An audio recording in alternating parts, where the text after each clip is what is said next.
আজকের মূল এপিসোড শুরু করার আগে আপনাকে মা নর্মদার কৃপা আপনি কি করে পাবেন আপনাকে আমি জানাতে চাই। আপনি যদি প্রতিদিন ত্রিকাল এই নর্মদাষ্টকম পাঠ করেন, আপনি মায়ের কৃপা পাবেনই পাবেন। মায়ের কৃপা আপনার উপর বর্ষিত হবে। ফ্রি অফ কস্ট নর্মদাষ্টকম পাওয়ার জন্য হোয়াটসঅ্যাপে আপনি আমাকে লিখুন আপনার নাম এবং ঠিকানা দিয়ে, যে পিডিএফ বই চাই, আমি আপনাকে পাঠিয়ে দেবো সঙ্গে সঙ্গে।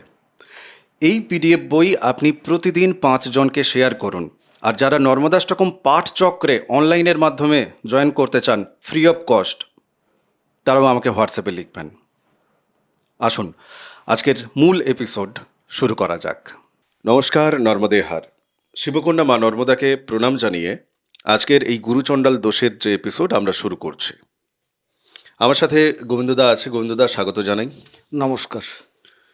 ধনু লগ্নের যারা জাতক জাতিকা, এদের নিজেদের যে চারিত্রিক যে বৈশিষ্ট্য বা চারিত্রিক যে প্রকৃতি, আচ্ছা এই এপিসোড কিন্তু সারা জীবনের জন্য। এর সাথে বর্তমান সময়ের আপনি যদি মিল খুঁজে পান তো পেলেন, কিন্তু আপনার সারা জীবনের মিল খুঁজে পাবেন। গোচর থেকে আমরা বানাচ্ছি না এটা। আপনার জন্মছকে বৃহস্পতি রাহু একত্রে বসে আছে, সেই জায়গাটা দেখবেন। এনাদের এই যে ধরো ব্যক্তিগত যে চারিত্রিক যে বৈশিষ্ট্য আর কি, ধনু লগ্নের, ধনু রাশির, সেটা ঠিক কীরকম সেটা একটু জেনে নিন, দেন তারপরে আমরা গুরুচণ্ডালের দিকে চলে যাব। আচ্ছা, আমি যেটা বোঝাতে চাইছি না, হুম আপাতত গুরুচণ্ডাল যে যোগ, হুম তার সাথে এর চরিত্রের সমন্বয় নিয়ে কথাটা বললে ভালো লাগবে। হ্যাঁ, যেটা তোমার সুবিধে আচ্ছা, হবে। প্রথমে তোমাকে বলি, হুম এই যে ছবিটা, ধনুর যে ছবিটা, হুম একটু আমাদের দেখে নিতে হবে। হুম নিম্নাংশ যেটা, গলা থেকে নিচের অংশটা একটি পশু, হুম তার উপরের অংশটা একটা মানুষ হুম একটা তীর ধনুক নিয়ে শিকারে উদ্যত বা নির্দিষ্ট জায়গায় লক্ষ্যভেদের জন্য উদ্যত। একদম তাই। আচ্ছা, হঠাৎ এই জায়গায় কেন পশুর অর্ধেকাংশ দেওয়া হলো, মানুষের অর্ধেকাংশ দেওয়া হলো? হুম না, এটা বৃহস্পতির নিজের ঘর, হুম মানবিক দিকটা তার জন্য রাখা হয়েছে। আচ্ছা বাকি এটা রাহুর নিচস্থ স্থল, এখানে রাহু নিচস্থ হন, আচ্ছা যার জন্য একটা পশুত্ব সেখানে দেখানো হয়েছে। এবারে উনার মধ্যে রাহুর প্রাবল্যতা যদি বেশি চলে আসে, তাইলে পশুত্বের দিকটা এর মধ্যে বেশি প্রকাশ পাবে। আচার আচরণ ব্যবহার, মানে একটা বলে না, কথায় কথায় বলে না জানোয়ার, হুম মানে খারাপ দিকটা এর মধ্যে বেশি প্রকাশ পাবে। হুম আবার বৃহস্পতির প্রাবল্যটা ভালো থাকলে তাইলে কিন্তু অনেকটা কি করবে, লক্ষ্য ভেদ করতে সে পারবে, স্থির হবে, প্রজ্ঞাবান হবে, জ্ঞান সঞ্চয় করতে পারবে। তবে যাই ঘটুক না কেন, উভয়ই তো এই জায়গাটায় আছে। হুম রাহু তাইলে তার নিচস্থ ঘরে নিচস্থ অবস্থায় আছেন, আবার বৃহস্পতিও স্বগৃহে আছেন। দুজনই যখন দুজনার গুণাবলীটা দেওয়ার চেষ্টা করবেন, তার জীবনে কিন্তু অনেক বাধা আসবে, বিপত্তি আসবে, দ্বন্দ্ব আসবে, রাগ আসবে, ক্রোধ আসবে, প্রচণ্ড ক্রোধ। কীরকম আসবে যেন, একটা ছোট্ট উদাহরণ দিই। হট করে রেগে যাবেন, কিছুক্ষণ পরে শান্ত হয়ে বুঝতে পারবেন তার রাগ করাটা ঠিক হয়নি। প্রথমে রাহু একদম তার প্রাবল্যটা দেখিয়ে দিল, তার কিছুক্ষণ পরে তিনি অনুধাবন করলেন যে আমার এই জায়গায় এভাবে কথা বলাটা উচিত হয়নি, কি রেগে যাওয়াটা উচিত হয়নি, কি এই আচরণ করাটা উচিত হয়নি। হুম ততক্ষণে তো ঘটনা ঘটে গেছে।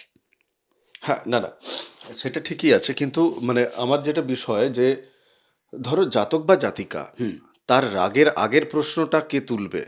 মানে মানে সে যে রেগেছে তার তো কিছু একটা কারণ আছে। হ্যাঁ হ্যাঁ, এই পৃথিবীতে অকারণে কিছু ঘটছে, এ তো হতে পারে না। না, ধরো আমি এখন এই গুরুচণ্ডাল দোষ নিয়ে আমি কথা বলছি। এই গুরুচণ্ডাল দোষের ক্ষেত্রে যদি বলি যে হ্যাঁ জাতক জাতিকা প্রচণ্ড রেগে যাবে ইত্যাদি ইত্যাদি, তো রেগে যাওয়ার আগের সিচুয়েশনটা কোথায় গেল? আচ্ছা, তোমাকে উনি কার উপর রাগ করছেন? ঈশ্বর, ধরে নিচ্ছি একটা ফাঁকা আইল্যান্ডে উনি আছেন, হ্যাঁ, সেখানে কেউ নেই। হুম, নদীর মাঝখানে নৌকা নিয়ে উনি ধরুন আছেন, কেউ নেই, উনি রাগ করছেন, কিছু শব্দবন্ধনী উনি উচ্চারণ করছেন, কারো না কারোর উদ্দেশ্যে তো যাবে। তাহলে সেই উদ্দেশ্যিত যে ব্যক্তি, সেই ঈশ্বরও যদি হয়, কি এমন ঘটনা ঘটলো তার রিয়াকশনে উনি রাগ করছেন? এই জায়গাটা আমাকে জানতে হবে। আচ্ছা, তোমাকে একটা কথা বলি। চিনি চিনি তার চরিত্রের প্রথম বৈশিষ্ট্য কি? মিষ্টি।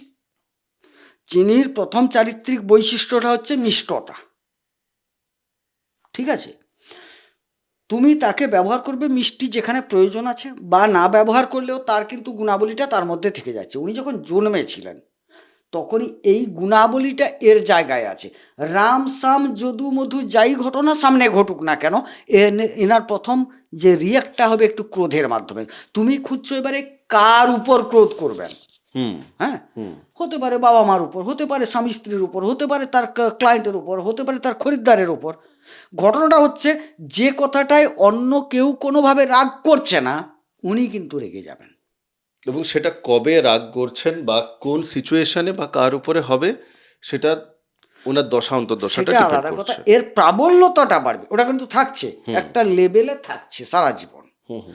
প্রাবল্যতাটা বাড়বে বা প্রকাশটা অধিক হবে, দেখবে অধিক হবে। যেরকম একটা উদাহরণ দিলে ভালো হয়, কালমেঘ।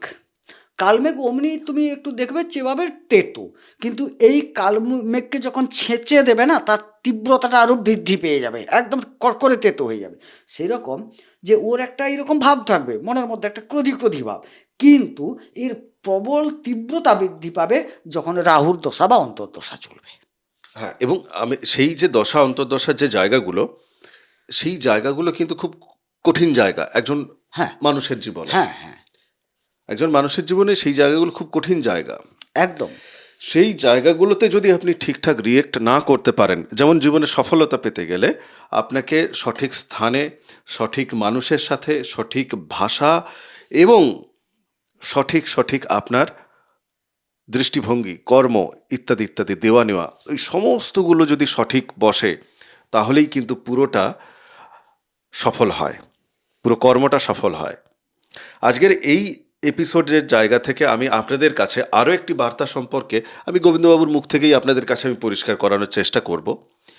কোনো ধনু লগ্নের জাতক বা জাতিকা, তিনি তার 30 বছর বয়সে, আমি কমেন্ট দেখে দেখে এগুলো কমেন্টকে সামারাইজ করে করে বলছি, 30 বছর বয়সে তার বিবাহ হয়েছে। বিবাহের পর দেখা যাচ্ছে তার সেই সংসার 6 মাস যেতে না যেতে ভেঙে গেল। তাহলে সেই যে সংসার ভাঙলো, এক্ষেত্রে গুরুচণ্ডাল দোষ ধরো তার লগ্নে আছে, তাহলে ঠিক কেমন ভাবে এলো, বা তুমি তাকে সপ্তমের দিকেও নিয়ে যেতে পারো। আমি বলছি লগ্নে ধরে নিয়েই বলছি। বেশ, লগ্নের গুরুচণ্ডাল যদি হয়, তাহলে লগ্নে রাহু মানে সপ্তমে কেতু বসে আছে, তার অঙ্ক বলছে। ঠিক, জন্মছকে উনি তাই পাবেন। প্রথমেই ওকে বিবাহ বিলম্বিত করাবে, বিবাহে বাধা দেবে, নাম্বার 1। নাম্বার 2, উনার সপ্তমে কেতু, পত্নী স্থান বা প্রতিস্থানে, ওখানে কেতু থাকা মানে কোনো একটা গুপ্ত ইন্ধন কাজ করবে ওনার পার্টনারের প্রতি। কেউ মন্ত্রণা দেবে, গুপ্তভাবে তাকে বোঝাবে, কার বিরুদ্ধে? স্বামীর বিরুদ্ধে, স্বামীর সম্বন্ধীয় বা পরিবার সম্বন্ধীয় বিষয়ে, যেটা এ প্রচণ্ড রেগে যাবে। এর তো চরিত্রটা রাগা, প্রচণ্ড রেগে যাবে, দুজনের মধ্যে ফাইট শুরু হবে, সেখান থেকে দূরত্ব তৈরি হবে। আমি এইটা থেকে বলবো না যে দুজনের মধ্যে ডিভোর্স হয়ে যাবে, এটা বলবো না, কিন্তু দূরত্ব তৈরি হবে বলছি, দ্বন্দ্ব আসছে, দ্বন্দ্ব থাকবে বলছি, এবং একটা গুপ্ত মন্ত্রণা থাকছে পেছনে, কেউ না কেউ দিচ্ছে, দুই পক্ষেই থাকবে নাকি, না যে কোনো না এক না না। পক্ষে? ওনার সপ্তম মানে কি, পত্নী বা পতি, তিনি কারুর একটা মন্ত্র পাচ্ছেন। আচ্ছা, তিনি কারোর কাছে কান পেতে মন্ত্র পাচ্ছেন, তিনি পাচ্ছেন, বা উপযাচক হয়েও কেউ আসতে পারে। আচ্ছা, তাকে উপযাচক হয়ে কেউ হ্যাঁ, দিচ্ছে। অনেক জ্ঞানদানের লোক প্রচুর, মানে তোমার ক্ষতি করার জন্য। যে মতে নাশ জীব প্রাণী, বুদ্ধি দিয়ন্তি পেঁচা শুনি, এটা আমার কথা নয়, উড়িয়া ভাগবতের কথা। আচ্ছা, মানে কি এটার মানে? এটা একটা ধর্মগ্রন্থের কথা, মানে উড়িষ্যার একটা ধর্মগ্রন্থে এটা লেখা আছে যে যে মতে নাশ জীব প্রাণী, বুদ্ধি দিয়ন্তি পেঁচা শুনি। আপনাকে নাশ করার জন্য এসে বুদ্ধি দেওয়ার লোক রেডি আছে, ওকে পেঁচা শুনি বলা হয়েছে আর কি। পেঁচা শুনি বলতে একটা ভূত বলা হয় এটাকে। আচ্ছা, যে মতে নাশ জীব প্রাণী, বুদ্ধি দিয়ন্তি পেঁচা শুনি। কত পেঁচা শুনি পৌঁছে যাবে বুদ্ধি দেওয়ার জন্য, আর এটা দিতে গেলে তো পয়সা খরচ হয় না, বেশ বিনা পয়সায় দেওয়া যায়। আচ্ছা, বেশ। তো মোটামুটি এখান থেকে বেরোনোর বা সমাধানের যে পথ, হ্যাঁ, সেটা কি রকম ভাবে? কুণ্ডলী দেখে বিচার করতে হবে, কুণ্ডলী দেখার দরকার আছে। প্রথমেই বলবো লগ্নে থাকলে তো ওনার আগে গুরুচণ্ডালীর একটা সমাধান দরকার, বিচার করে কাকে ঠিক। কতটা করা হবে। প্লাস প্রকৃতপক্ষে যদি তার পতি পত্নীর সাথে দ্বন্দ্ব চলছে সেটাকে ঠিক করে নিতে হবে, সেটা দেখার দরকার আছে। নাহলে জীবন ছাড়খাড় হয়ে যাবে ভাই। 3-4টে বিষয়ের ওপর আমাদের জীবনটা দাঁড়িয়ে থাকে। একটা হচ্ছে জন্মালাম, কতটা সুস্থভাবে থাকলাম সারা জীবন, এটা একটা দিক। তারপর আমি কতটা সুশিক্ষা গ্রহণ করলাম, সেটা একটা দিক। তারপর আমি কর্মজগতে ঢুকলাম, কতটা ঠিকঠাক করতে পারলাম, সেটা একটা ঠিক। তারপরে আমার দাম্পত্য বিবাহ এ নিয়ে পরিবার পরিজন নিয়ে একটা সুখে বসবাস। তারপর তো সবাইকে মরতে হবে, যেতে হবে, সেটা তো আলাদা কথা। তাইলে আপাতত এই কয়েকটা জায়গাকে যদি ঠিকভাবে না দেখা হয় না, তাইলে কোনো একটা দিক যখন অধরা থেকে যাবে, জীবনটা মনে হবে পূর্ণ হলো না। না না, এই পূর্ণতার যে জায়গাটা, সেটা তো নির্দেশ করে তোমার পঞ্চম স্থান, পঞ্চমের যে জায়গা। না, সেটা প্রতিষ্ঠার জায়গা। হ্যাঁ, হ্যাঁ, ওটাই বলছি। প্রতিষ্ঠা বলতে আজ সেটা যদি তো একটা মানুষ যদি সামান্য প্রতিষ্ঠা না পায়, হ্যাঁ, এই প্রতিষ্ঠা পেতে পেতে পেতে পেতেই তো প্রতিষ্ঠাটা মানে ঘোড়াটা পূর্ণ হচ্ছে। ও তো রিপিটেটিভ ব্যাপার পূর্ণতাটা। প্রতিষ্ঠার জায়গা বা এই পঞ্চম ঘর থেকে কি কি কারকতা দেয় আগে সেটা একটু, কত প্রকার ফলদান করে এবং গুরুচণ্ডাল দোষ দেন পরে কি কি দেবে, হ্যাঁ, একটু এটা বিস্তারিত প্রথমেই ব্যাখ্যা সহ। একদম প্রথমে এখান থেকে আমরা একটা উচ্চ শিক্ষাটা আলোচনা করব। এর চেয়ে যদি অধিক উচ্চই যেতে হয়, তার সাথে নবমের কানেকশন আবার বিবেচনা করব। উচ্চ বলতে স্নাতক স্তর থেকে উপরের দিকটা। তারপরে আবার রিসার্চ ফিসার্চ যেতে হলে নবমের সাথে কানেকশনটা দেখতে হবে আমাকে। তাহলে উচ্চ শিক্ষাটা ধরেই হাঁটছি। আচ্ছা, বুদ্ধি পঞ্চম থেকে ধরা হবে। আচ্ছা, প্রেম পঞ্চম থেকে ধরা হবে। সাফল্য বা প্রতিষ্ঠা পঞ্চম থেকে ধরা হবে। সন্তান পঞ্চম থেকে ভাবতে হবে। আপাতত গুরুত্বপূর্ণ জায়গাগুলো তোমাকে বললাম, এগুলো বিবেচনা হবে। এবারে গুরুচণ্ডালের হ্যাঁ, নিরিখে কি হবে? গুরুচণ্ডাল। সন্তান যদি হয়ে গিয়ে থাকে, সে সন্তান বেগরবাই করবে, কথা শুনবে না। মানে অনেকের সন্তান ধূর্ত প্রকৃতির হয়ে যায়, তো হবে। সন্তান যদি না নিয়ে থাকে, নেওয়ার ক্ষেত্রে বিলম্বতা আসতে পারে, আসার ক্ষেত্রে বাধা হতে পারে। এবারে প্রেমের ক্ষেত্রে প্রেম টিকবে না, অহরহ এই প্রেম আসছে সেই প্রেম যাচ্ছে, এই এলো সেই গেল, এরকম একটা না ঘটনা না, ঘটবে। কিছু ভালো তো কিছু দেবে আবার নাকি? বলি, যদি পঞ্চমপতি সপ্তমে থেকে যায়, সেই প্রেমটা বিয়েতে পরিণত হবে। হ্যাঁ, সেটাই বলছি, আমি ভালো ভালো যদি কিছু আরে থাকে। তুমি তো বললো ওইখানে গুরুচণ্ডালী কি ফল দেয়, তোমাকে তো আলাদা কম্বিনেশন তো তুমি বলো নি।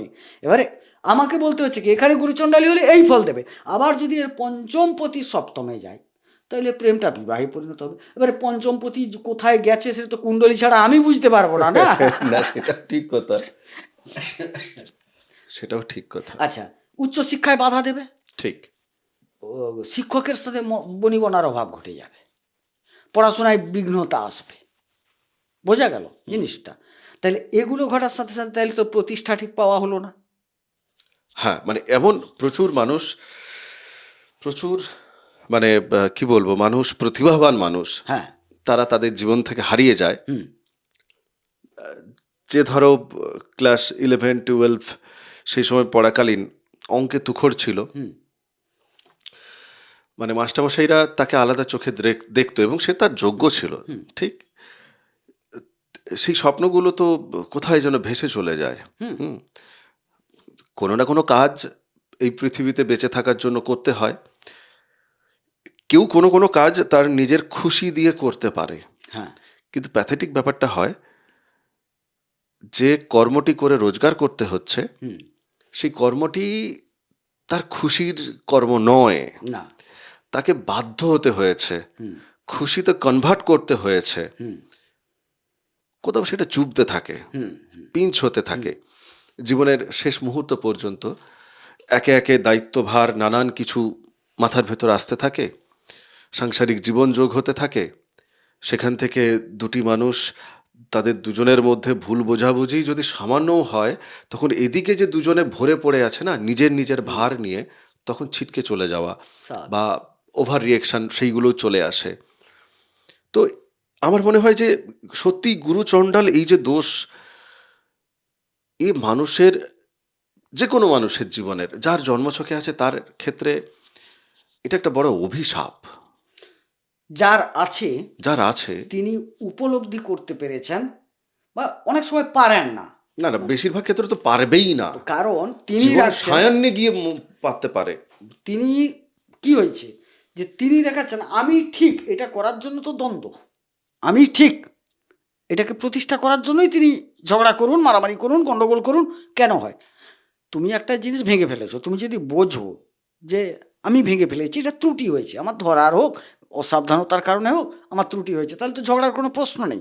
কিন্তু তুমি ভেঙেছো, ইচ্ছাকৃত না হোক অনিচ্ছাকৃত ভেঙেছো, তারপর যদি সেটা নিয়ে তুমি দরবারি করো, কে এখানে রেখেছিল, কেন এখানে রেখেছিল, এটার গায়ে কে তেল বুলিয়েছিল, এটা কেন কাঁচের রাখা হলো, প্লাস্টিকের রাখা হলো না কেন, মানে তা আবার টেবিলের উপর রাখতে হলো কেন, মানে তুমি যদি এটা নিয়ে যুক্তি দাঁড় করো, তখন তো তোমার প্রতিপক্ষ সে তো বলবে আরে ভাই সবই ঠিক আছে, তুমি কেন দেখলে না, এটা তো রাস্তায় নেই, সাইডে ছিল, তুমি ওখানে গিয়ে ভাঙলে কেন, সাবধানতা অবলম্বন করলে না কেন, কোনো কথা শুনবো না। বহু ভালো ভালো সম্পর্ক, মানে যে সম্পর্ক না লোকেদের চোখে লেগে যায়, হ্যাঁ, এমন বহু প্রেমিক প্রেমিকা আছেন, তারা প্রোগ্রাম দেখছেন, যাদের সম্পর্ক বাকিদের চোখে লেগে যাওয়ার মতো ছিল, হুম, এরই জন্য রসাতলে গেছে। এই গুরুচণ্ডালের জন্যই কিন্তু রসাতলে গেছে। আচ্ছা তোমাকে একটা কম্বিনেশন বলি, হ্যাঁ প্লিজ। এই পঞ্চমে ধরো গুরুচণ্ডালী তো হয়েছে, আচ্ছা এই জায়গায় খালি শুক্রকে নিয়ে চলে আসো, শুক্র রাহু, মানে কথাবার্তায় প্রেম যেন এগিয়ে আসবে, এদের কথা লালিত্য এমন ছটা, আর রাহু আছে মানে ছলনা, এমন ভাব দেখাবে, প্রেম কিন্তু প্রেম নিবেদন করার জন্য লোকে হাজির হয়ে যাবে। কিন্তু এই কম্বিনেশনে দেখো, এই শুক্র ষষ্ঠ থেকে গিয়ে বসে গেছে। হ্যাঁ, আচ্ছা এবারে কি হলো না, প্রেম তো হয়ে গেল, প্রেমের পর ধরলাম মঙ্গল এসে সপ্তমে ঢুকে গেল, বিয়েটাও হয়ে গেল, তারপর শুক্র তার প্রভাব দেখাতে শুরু করে দিল, আর রাহু তার প্রভাব দেখাতে শুরু করে দিল, যে যার তো একটা জায়গা আছে, যে যার দশা অন্তর্দশায় খেলা শুরু করলো, সাধারণত বিয়েতে আসে না, ওই প্রেমের ক্ষেত্রেই ধ্বংস হয়ে যায় প্রেমটা, কথাটা বুঝলে? এবারে কি হয়, খেলাটা যে যার দশা অন্তর্দশা, এমনকি গুরুচণ্ডালীর ক্ষেত্রে প্রত্যন্তর্দশা পর্যন্ত কাজ করে দেখা গেছে, ধ্বংস তো হবেই। হ্যাঁ, মানে চোখে লেগে যাওয়া সম্পর্কগুলো যখন ভেঙে যাচ্ছে, হ্যাঁ, দুটো মানুষেরই পরে কিন্তু মনে হয়, মানে একটা মানুষের তার পরে মনে হয় যে ভাই আমি তো সামনের মানুষটাকে আমার মতো করে যুদ্ধ করতে শিখিয়ে দিয়েছি। হ্যাঁ, এটা বুঝে উঠতে উঠতে মোটামুটি কারোর 5 বছর সময় লাগে, কারোর 10 বছর লাগে। হ্যাঁ, হ্যাঁ, যে যার ভেতরে প্রাণ শক্তি অনুযায়ী তিনি উপলব্ধি করেন, কেউ আবার চিতায় ওঠার আগেও হয়তো করে উঠতে পারেন না। হ্যাঁ, কারু কারু ক্ষেত্রে দিনমণি অস্তাচলে চলে যাওয়ার পর ভাবোদয় হয়, হ্যাঁ, তো সেগুলো জীবন বলে লাভ বড় নেই। বৈচিত্র্যময়, হ্যাঁ, জীবন বড় সুন্দর, হ্যাঁ, জীবন বড় সুন্দর। একটু থেমে থেমে দেখার দরকার পড়ে, হুম, থেমে থেমে দেখার দরকার পড়ে। এবং বিশেষ করে যখন আপনি এই যে ধরুন আমাদের কাছ থেকে যদি আপনার মনে হচ্ছে যে না আমি একটু পরামর্শ নেব, তাহলে আপনি না মানে খুব বেশি বানানো কথাবার্তা আমাদের কাছ থেকে শোনার চেষ্টা করবেন না। কেননা এক হচ্ছে আমরা বলি না, আর যখন আমরা নিজেরাই সেটাতে প্রতিরোধ করব, আপনার মনে হবে যে না আমাকে কেন বলছে না। বানানো কথাবার্তা আমরা বলি না। আমাদের জ্ঞান গরিমা একটু অল্প স্বল্প হতেই পারে, জ্ঞান অল্প হতে পারে, কিন্তু চেষ্টা করি যে হ্যাঁ অ্যাজ ইট যা আছে সেটা নিয়ে বলা হোক। গুরুচণ্ডাল এই যে দোষ, এটা সত্যিই দোষের জায়গা, এটা সত্যিই দোষের জায়গা, একে অতিক্রম করতে হবে। আমার লাস্ট প্রশ্ন তোমার কাছে, এনাদের জীবন সাপেক্ষে, ধনু লগ্ন বা ধনু রাশির জীবন সাপেক্ষে, কেননা কালপুরুষ রাশিচক্রের এটা নবম জায়গা, খুব ভাইটাল জায়গা, ভাইটাল জায়গা, ঠিকই বলেছো। পুরো মেরুদণ্ড এনাদের জীবন। সারা জীবনের জন্য আপনাদের এই প্রশ্নটা কাজে লাগবে। আর আমি একটা সারা জীবনের জন্য পরামর্শ দেব। আচ্ছা, তাহলে আগে তোমার পরামর্শটাই তুমি দিয়ে দাও নাকি, না, তারপরে আমি প্রশ্ন করলে তুমি সেদিকে উত্তরে আচ্ছা, যাবে। আমি প্রথম পরামর্শ দেব যাদের গুরুচণ্ডাল যোগ আছে, যে ঘরেই থাক, প্রথমত আপনি সারাদিনে কি করলেন, যাই করুন খারাপ ভালো, সন্ধ্যার সময় বা রাত্রিতে নিরিবিলিতে আপনি আপনার বিছানায় বসে একবার ভাবুন কি কোনটাকে গুরুত্ব দেবেন, না কার সাথে আমি ঝগড়া করেছি, কার সাথে খারাপ ব্যবহার করেছি, ভালো ব্যবহারটা ভাবার দরকার নেই, এবং সেইখানে আরেকবার ভাবুন এটা কি না করলে হতো না? কথাটা বোঝা গেল? আচ্ছা, যদি না করতাম তাইলে কি ফল হতো? করেছো বলে তো একটা ফল পেয়ে গেছো, সঙ্গে সঙ্গে, খারাপ ভালো যাই হোক। না করলে কি ফল হতো? এটাকে একবার ভাবুন, 1 থেকে 2 থেকে 5 ভাবার পর না, এই ভাবনাটা বৃহস্পতির শক্তিটাকে জাগরিত করবে, রাহুর শক্তিটাকে অনেকটা ভাবনাবোধের মধ্যে কমাবে। ঠিক ঠিক ভাবতে হবে। আমি আচ্ছা, বলি- বেশ। আমার প্রশ্নের জায়গাটায় আমি চলে যাই। হ্যাঁ, এনাদের তো পুরো মেরুদণ্ডের জায়গা, নবমের জায়গা। নবমের জায়গা, ভাগ্যস্থল, ধর্মস্থল, একদম একদম স্বাভাবিক। সবটাই।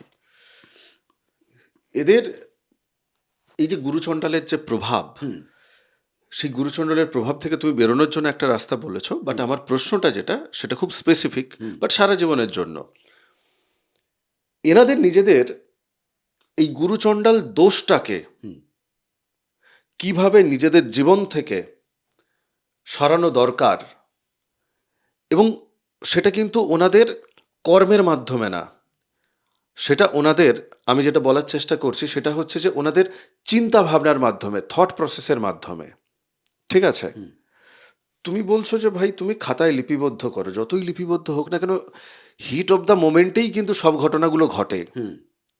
যেও রেগে যাচ্ছে সেও ভাবছে যে না না আমি রাখবো না, কিন্তু তারও বারবার আর রাখতে ভালো লাগছে না, রিয়াকশন দিতেই ভালো লাগছে না, কিন্তু সামনের মানুষটা এমন করে তাঁতিয়ে তাঁতিয়ে তাঁতিয়ে তাঁতিয়ে ফাড়াক করে দিল কানের গোড়ায়, ব্যাস। তো হিট অফ দ্য মোমেন্টেই হয় সব কিছুটা। এনাদের চিন্তা ভাবনার স্তরে কোন দৃষ্টিকোণে দেখা দরকার? কেননা যার এই বৃহস্পতি আর রাহু এক জায়গায় আছে, উনি নিজে প্রতিকারের দিকে এগোবেন না, না, রাহু প্রতিকার থাকলে গ্রহণ করার দিকে এগোবেন না, কেননা এনার শরীরই হচ্ছে বৃহস্পতি। একে বাধা দেবে, প্রথমত বাধা দেবে রাহু ভাই, প্রত্যেকটা প্রতিকারের। হ্যাঁ, রাহু যেহেতু বাধা দেয়, তো প্রতিকারটাকে কি দৃষ্টিভঙ্গিতে দেখা ওকে দরকার? এক কথায় বলি, আপনি যদি ঠিক করাতে চান না, সময় নিয়ে ঠিক করাতে চাইলে রাহু করতে দেবে না। আমি এটা বহু পরীক্ষা করে দেখেছি। এটা যে প্রতিকার করাবেন, আমি তো প্রথমেই বললাম নিজে নিজে কিভাবে উত্তরিত হবেন, একটা প্রসেস দিলাম না। তারপরে না পারলে আপনাকে এর প্রতিকার করাতে হবে, কিন্তু রাহু আপনাকে প্রতিকার নিতে দেবে না। কখন দেবে না? আপনি যদি ভাবার সময় নেন যে আমি ভাবি নেব কিনা, তাইলে রাহু সেখানে প্রচুর পরিমাণে প্রবেশ করে যাবে, দিয়ে নেগেটিভ দিকটাকেই আনাবে।